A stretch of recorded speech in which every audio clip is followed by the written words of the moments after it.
At forbinde det kliniske med naturen og fortællingerne har ligesom været omdrejningspunktet for hele det her udsmykningsprojekt. Jeg hedder Caroline Jessen, og jeg har lavet udsmykning til Regionsapoteket her i Skejby.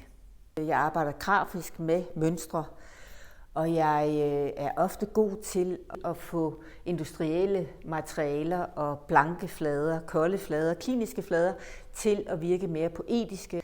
Jeg blev uddannet fra Designskolen i Kolding i 2000, og har siden da løftet en masse forskellige opgaver. Blandt andet har jeg været designer for IKEA igennem en del år. Jeg har været chef for Bjørn Wienblad brand, for Rosendal, og jeg har arbejdet på Lego.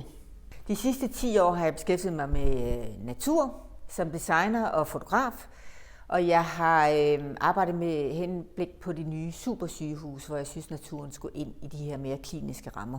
Videnskaben har sagt, at naturen, hvad enten er ægte eller den er afbildet, et sted, hvor der er sårbare personer, og giver ro. Så derfor er det vigtigt at få naturen ind på de her supersygehuse.